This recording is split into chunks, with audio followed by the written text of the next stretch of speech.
My toxic boss insulted me as useless and stupid. For a month later, he begged for my help. The numbers on my screen blurred as I blinked away exhaustion. It was nearly midnight, and I was the only one left in Westwood Capital's office, again. My coffee had gone cold hours ago, but I took another sip anyway, grimacing as I finalized the investment strategy proposal that had consumed my evenings for the past 2 weeks. "This is the one," I whispered, reviewing my analysis of emerging green technology startups.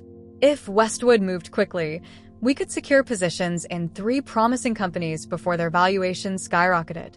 Conservative estimates put returns at 28% within 18 months. Richard Vaughn, my direct supervisor for the past 2 years, had the uncanny ability to make me feel perpetually incompetent. Despite my master's degree in financial economics, my certification as a chartered financial analyst, and my growing list of successful predictions, Richard treated me like an inconvenient addition to his team. "Just remember your place, Elena," he had told me once after I'd questioned one of his investment decisions. That decision eventually cost the firm nearly $2 million, but no one ever mentioned it again. Richard's mistakes somehow evaporated from memory, while mine, real or imagined, became legendary. The next morning, I arrived early as usual, proposal tucked confidently under my arm. The weekly strategy meeting was set for 10 a.m. in the glass-walled conference room overlooking Manhattan. I took my usual seat toward the middle of the table. Not presumptuous enough to sit near Richard and his inner circle, but not so far down as to appear lacking confidence. Richard arrived last, as was his custom. "Q3 is looking soft, people," he announced. "We need fresh ideas, innovative approaches." Westwood didn't become an industry leader by playing it safe.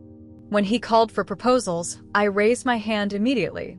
Richard's eyes passed over me as if I were invisible, calling instead on Bradley, then Meredith, then even the new intern. Finally, when no one else volunteered, Richard sighed. "Fine, Elena. Let's hear it. Quickly, please." I distributed copies and launched into my presentation, explaining the methodology behind my analysis and the potential upside of early investment in these green tech companies. The data suggests these firms are positioned at the intersection of regulatory favor and technological breakthrough, I explained, flipping to page 3. "They're patents. Where are you getting these numbers?" Richard interrupted, not looking up from his phone. "I've cross-referenced industry reports with their patent filings and you think you've spotted something that everyone else on Wall Street has missed?" His tone dripped with skepticism. "Not missed, exactly, but perhaps undervalued. If we move within the next." "Elena," he sighed dramatically, tossing my proposal aside. "This is amateur hour. These projections are wildly optimistic, and your understanding of the regulatory environment is superficial at best." Heat crawled up my neck. "I've spent weeks researching this sector, Richard. The numbers are solid." The room fell silent. No one challenged Richard directly. It was an unwritten rule. He leaned forward, a cruel smile playing at his mouth. "Let me explain something to you, Elena, since you seem confused about your role here. You're a financial analyst. A calculator with legs. Your job is to crunch the numbers I tell you to crunch, not to pretend you understand the big picture of this business." Someone snickered. I felt dizzy with humiliation. "But my analysis is worth about as much as the paper it's printed on," he finished, standing up. "Now let's move on to matters that actually deserve our attention." For the remainder of the meeting, I sat frozen, my face burning. The worst part wasn't Richard's cruelty. It was the silent complicity of my colleagues. Not one person offered even the smallest gesture of support. Around 3 p.m., my desk phone rang. "Elena, HR would like to see you," came the administrative assistant's voice, unnaturally formal. Something cold settled in my chest as I made my way to human resources. I knew before I even sat down across from Diane, the HR director, and saw the folder with my name on it. "I'm afraid we're going to have to let you go, Elena," she said without room for discussion. "It's been decided that your analytical approach isn't aligned with Westwood's current direction." "My analytical approach?" I repeated numbly. "You mean Richard doesn't like me?" As she outlined the termination details, I noticed a new name on the organizational chart behind her desk.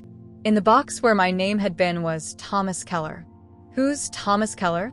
I interrupted. Diane followed my gaze and looked uncomfortable. He's joining the team next Monday. Later, I learned from a sympathetic colleague that Thomas Keller was Richard's former college roommate's son, fresh out of business school with mediocre grades and zero experience in financial analysis. I was being replaced by a nepotism hire. Security escorted me to collect my personal items, which I packed into a cardboard box under the watchful eyes of curious colleagues. No one approached me. No one said goodbye. 3 years of my life reduced to a box of trinkets and a potted plant. As the elevator doors closed on my former workplace, a strange calm replaced my initial shock. The humiliation had burned away, leaving something harder and colder in its place. Richard thought I was useless, a calculator with legs. He thought I was nothing without Westwood Capital. He would learn how wrong he was. That night, as I sat in my apartment surrounded by the pathetic contents of my career, I made myself a promise.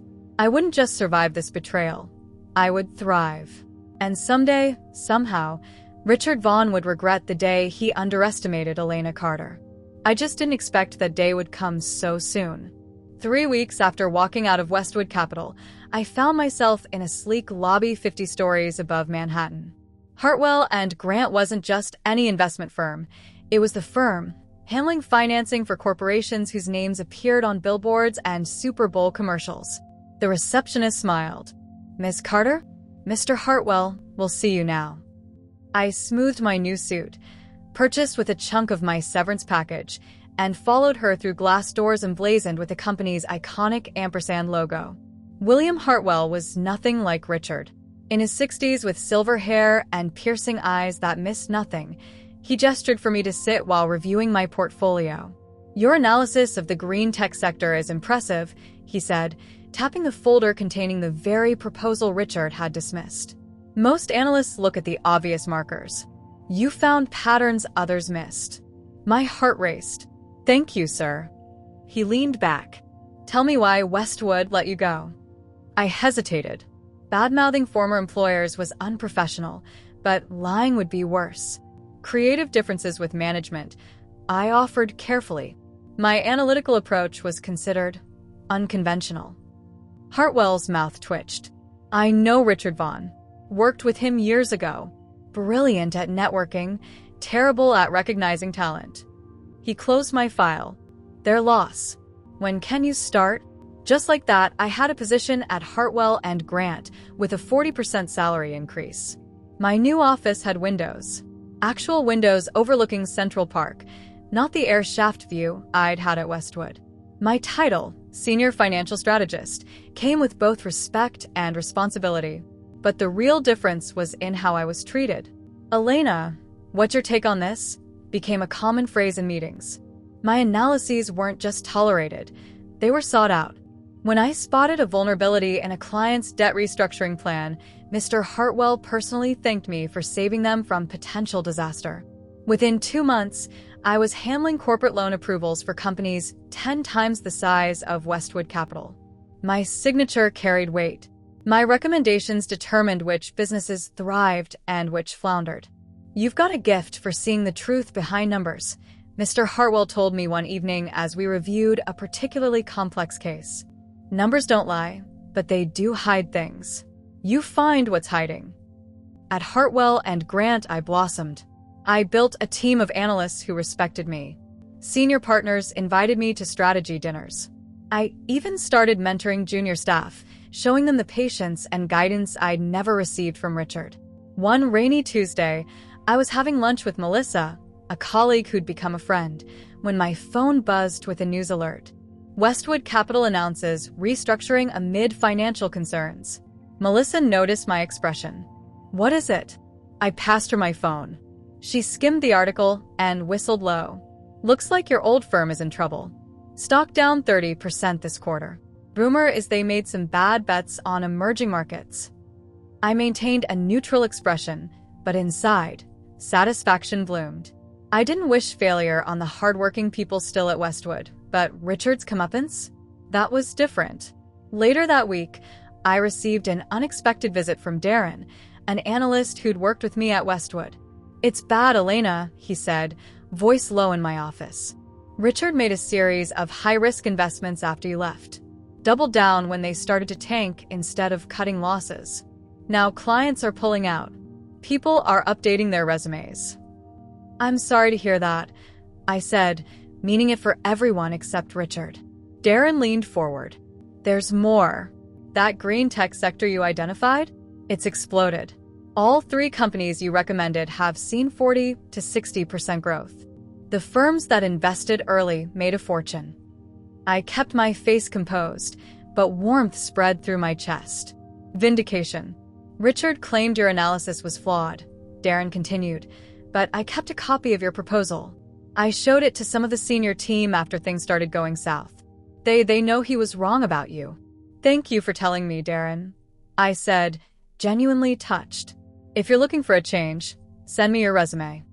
The following month, Mr. Hartwell called me into his office. His expression was unusually grave. "Elena, I need your discretion on a sensitive matter," he said, sliding a folder across his desk.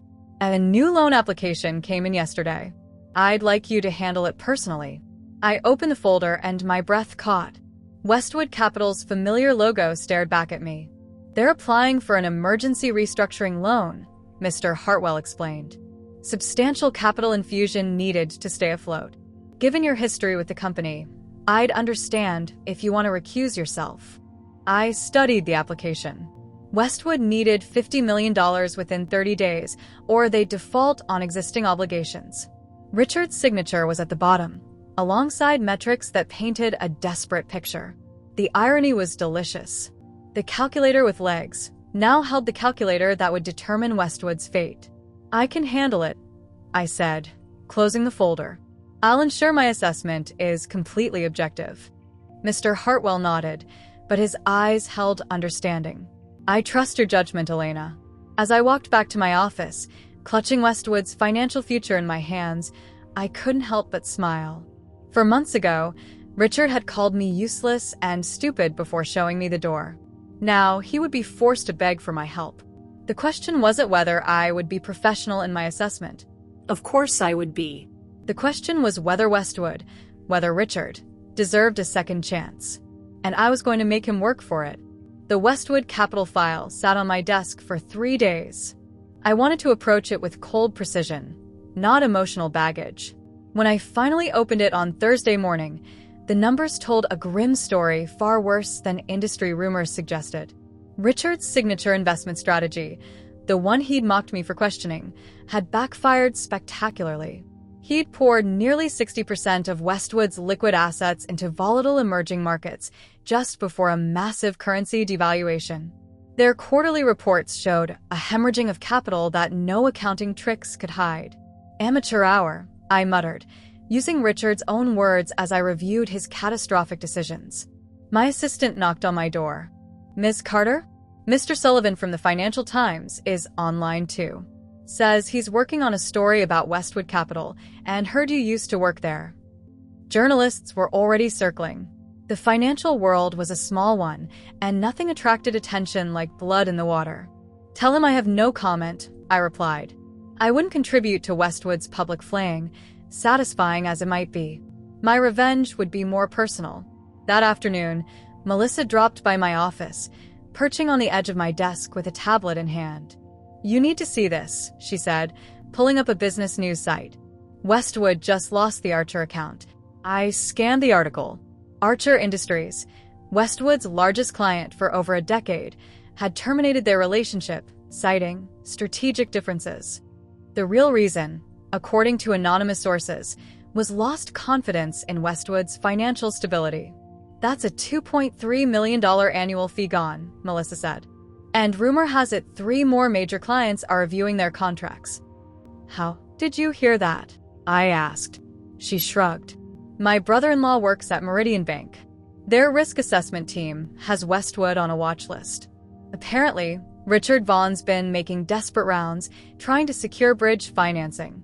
That explained Westwood's application to Hartwell and Grant. We weren't their first choice.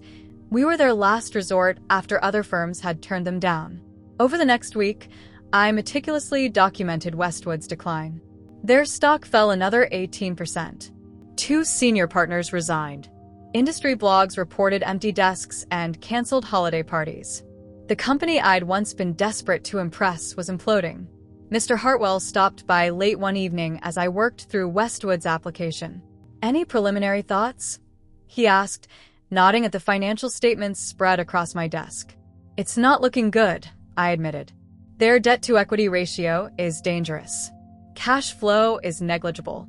They've leveraged assets that are rapidly depreciating." I hesitated. "Professionally speaking, they're a significant risk." He studied me. "And speaking non-professionally?" I met his gaze. "They made their bed." "Indeed." He tapped my desk thoughtfully.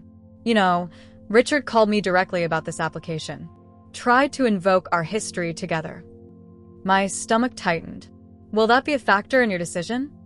"Elena," he said with a slight smile, "I didn't build this firm by letting sentimentality override sound financial judgment. Your analysis will determine our response, not old golf club connections." Relief washed through me. "Thank you, sir." "That said," he continued, "I think it would be appropriate for you to meet with him personally. As lead analyst on this case, you should hear directly from Westwood's management." My heart raced at the prospect of facing Richard again, this time from a position of power. "I'll arrange it," I said, keeping my voice steady. The meeting was scheduled for Monday morning. Over the weekend, 2 more pieces of Westwood's collapse fell into place. A credit rating agency downgraded their debt to junk status, and an industry newsletter published an exposé on Richard's lavish personal spending while his company faltered, including a new vacation home in the Hamptons and a yacht christened Market Maker. Monday arrived with a bitter November rain that matched my mood perfectly. I dressed with particular care, a charcoal power suit, subtle diamond earrings, and the confident air of someone who had nothing to prove. I arranged for the meeting to take place in Hartwell and Grant's most impressive conference room, the one with floor-to-ceiling windows and the boardroom table that had witnessed billion-dollar deals. I arrived 15 minutes early to review my notes and steel myself for the confrontation. At precisely 10 a.m., my assistant's voice came through the intercom. "Ms. Carter, Mr. Vaughn from Westwood Capital is here." "Send him in," I replied, standing to face the door. Richard entered like a diminished version of himself. His designer suit couldn't hide how his shoulders had rounded, how the confident swagger had been replaced by tentative steps. The arrogance that had once radiated from him had dimmed to desperate bravado. When he saw me, he stopped short, confusion crossing his face before recognition dawned. "Elena? Elena Carter?" I extended my hand professionally. "Mr. Vaughn, please have a seat." He hesitated, clearly thrown by my presence, before shaking my hand weakly. "I didn't expect to see you here. I'm the lead analyst assigned to Westwood Capital's loan application," I said, gesturing to the chair across from me. He sat down heavily, his forced smile failing to mask his shock. "Well, this is unexpected." "Life is full of surprises," I replied evenly, much like Westwood's sudden financial difficulties. Richard's face flushed. For a moment, I thought he might revert to his condescending ways, but desperation won out. He needed this loan too badly to risk antagonizing me. "Yes, well, temporary setbacks," he said, attempting to sound confident. "Every firm faces challenges occasionally." I opened Westwood's file. According to these figures, temporary might be optimistic. Existential seems more accurate. As I watched realization dawn on Richard's face, that his fate now rested in my hands, I felt no triumph, no glee, only a cool certainty that justice had a peculiar sense of timing. The calculator with legs was now holding all the cards, and I had just begun to deal. Richard's expression shifted from shock to calculation as he processed my position at Hartwell and Grant. I could almost see the gears turning behind his eyes, recalibrating his approach. "Elena," he said, his voice softening, "it's genuinely good to see you. You look successful." His smile strained at the edges. "I always knew you'd land on your feet." I kept my face professionally neutral, sliding a document across the polished table. This is our standard preliminary assessment form. It outlines the areas where Westwood's application raises concerns. He glanced at the paper but didn't touch it. Before we get into the technical details, I'd love to hear how you've been. What a fortunate coincidence that you're handling our application. Coincidence, I echoed, letting the word hang between us. Let's be clear, Mr. Vaughn. This meeting is about Westwood Capital's request for a $50 million emergency loan. Nothing else. His forced pleasantry faltered. Of course. Very professional. That's always been your strong suit. I tapped the document. You'll notice we've identified 17 significant risk factors in your current financial structure. The most concerning is your liquidity ratio. Richard finally picked up the assessment, scanning it with growing unease. These conclusions seem rather harsh. We've had a difficult quarter, but our fundamentals remain strong. Your fundamentals show a company in free fall, I countered. Your cash reserves can't cover next month's operational costs. 3 major clients have terminated their contracts in the past 6 weeks. Your stock has dropped 48% in 4 months. Temporary market reaction, he insisted, tugging at his collar. Once we secure this financing, confidence will return. I raised an eyebrow. And the exodus of senior talent? For partners have resigned, including your CFO. That suggests internal knowledge of problems beyond what's public. Sweat beaded on Richard's forehead. The temperature in the room was perfectly comfortable. His discomfort came from within. Restructuring presents opportunities for fresh perspectives, he said, the corporate doublespeak sounding hollow even to his own ears. Elena, let's be candid with each other. Yes, Westwood is navigating choppy waters, but with this loan, we can stabilize and rebuild. Candid, I repeated, savoring the word. An interesting choice given our history. A flicker of recognition, and perhaps shame, crossed his face. Listen, about your departure from Westwood, corporate decisions are complicated. Nothing personal. Nothing personal, I echoed. Like calling me a glorified calculator in front of the entire team? Or replacing me with your friend's unqualified son? Richard paled. I may have been unnecessarily harsh in my management style. Your management style isn't my concern, I said coolly. My responsibility is to evaluate risk for Hartwell and Grant. Right now, Westwood represents significant risk. Desperation crept into his voice. What can I do to change that assessment? Additional collateral? Personal guarantees? I'll open our books completely. I consulted my notes. Westwood has approached 6 other financial institutions before us. All declined to extend credit. Why should we be different? Because you know us, he said, leaning forward earnestly. You understand our business model, our potential. Other firms only see numbers on a page. I thought that's all I was good for, I replied. Crunching numbers. Richard winced. I was wrong about you. Clearly. He gestured around the impressive conference room. Look at where you are now. You've proven yourself, and I'm happy for you. I studied him. This man who had once held such power over me, now practically squirming in his chair. I'd imagined this moment for months, but the reality was both more and less satisfying than I'd anticipated. Mr. Vaughn, let me be transparent. Based on my preliminary analysis, Westwood's application has serious deficiencies. Under normal circumstances, I would recommend immediate rejection. Hope drained from his face. However, I continued, I believe in thorough due diligence. I'll need complete access to Westwood's financial records, not the sanitized versions in this application, but the raw data.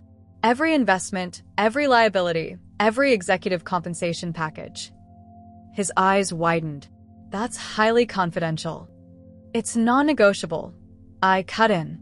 Additionally, I'll require daily progress reports on your client retention efforts and weekly in-person meetings to address my concerns.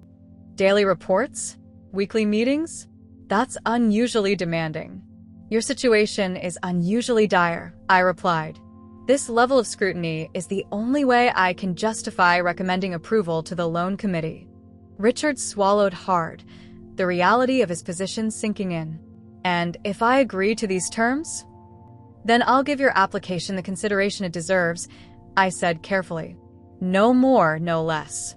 He studied me, perhaps searching for signs of vindictiveness, but my professional mask held firm. Finally, he nodded. "Whatever it takes," he said quietly. "Westwood needs this loan. I need this loan." I closed my folder. 200 jobs are at stake. I'm aware of the human cost if Westwood fails. Relief washed over his face. "Then you'll help us?" "I'll evaluate your application fairly." I corrected him. "The outcome depends entirely on what I find." As Richard gathered his things to leave, a sudden vulnerability replaced his executive demeanor. "Elena," he said softly, "I truly am sorry for how things ended at Westwood.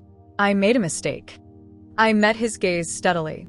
One of many, it seems. After he left, I remained alone in the conference room, watching raindrops trace patterns down the floor-to-ceiling windows. For months ago, I'd walked out of Westwood Capital with a cardboard box and wounded pride. Now, Richard Vaughn had all but begged for my help. But this wasn't about revenge, I told myself. This was about justice, about consequences, about proving that I was never the calculator. I was always the mathematician. Over the next 2 weeks, I orchestrated what Richard later described to a colleague as financial purgatory. Every morning, his inbox filled with my requests, additional documentation, clarification on discrepancies, detailed explanations for decisions that had led to Westwood's current crisis. I required everything in triplicate, citing Hartwell and Grant's thorough review procedures. For our second meeting, I selected a smaller conference room with uncomfortable chairs and harsh lighting. Richard arrived with dark circles under his eyes and a stack of files I'd demanded. "I've been working through these requirements personally," he said, sliding the documents across the table. "Our remaining staff is focused on client retention." I picked up the top folder. "Only 3 junior analysts left, I hear. The LinkedIn exodus has been quite public." Richard winced. "Talent can be replaced once we stabilize." "Perhaps," I said, making a note, "though institutional knowledge rarely can be." I spent the next hour methodically dismantling Westwood's recovery plan, highlighting its unrealistic projections and glossed over liabilities. Richard's rebuttals grew increasingly desperate as I questioned every assumption. The Monte Carlo simulation shows a 72% chance of insolvency within 60 days without immediate capital infusion, I concluded, closing my laptop. "Your firm is essentially betting on a miracle." "Not a miracle," Richard insisted. "Just a chance. That's all we're asking for." I stood, gathering my materials. "I'll need daily updates on those client meetings you mentioned, with detailed notes." His professional facade cracked slightly. "Elena, is this necessary? The clock is ticking for us." "Thoroughness is never unnecessary, Mr. Vaughn," I replied coolly. You taught me that. The following week brought 3 more meetings, each more excruciating than the last. I scheduled them at inconvenient times. Early mornings when Richard had investor calls, late evenings when he was trying to salvage client relationships.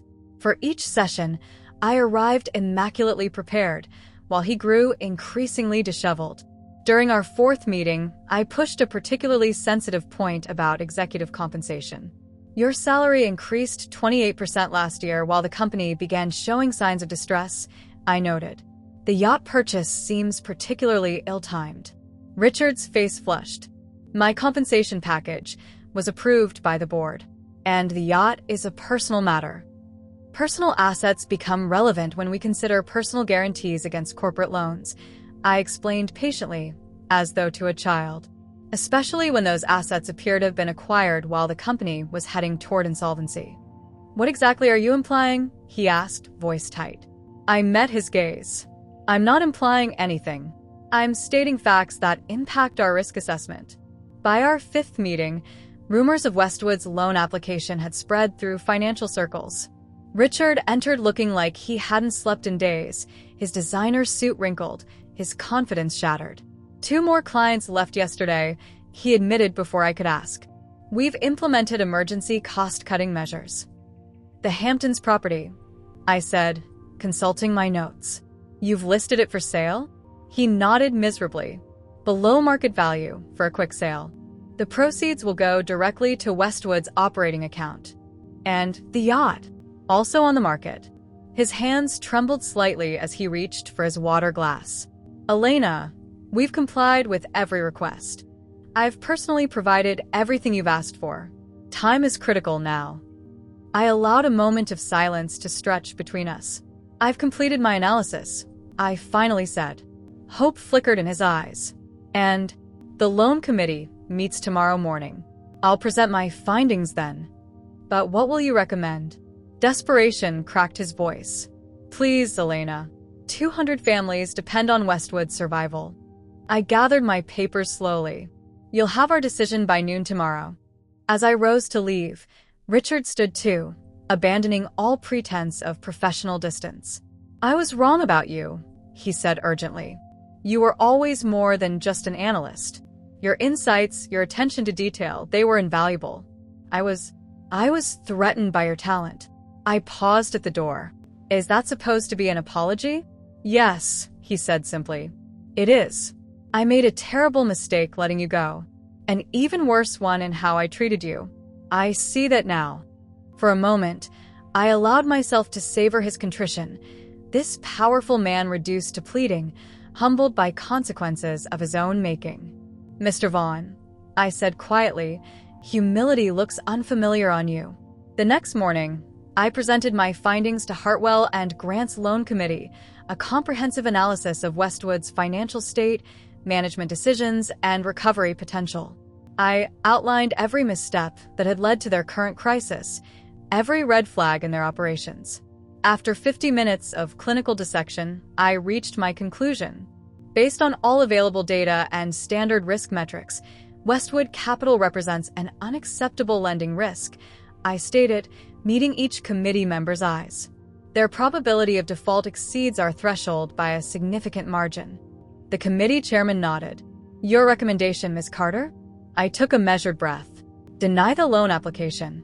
2 hours later, Richard sat across from me in the same conference room where we'd first reunited.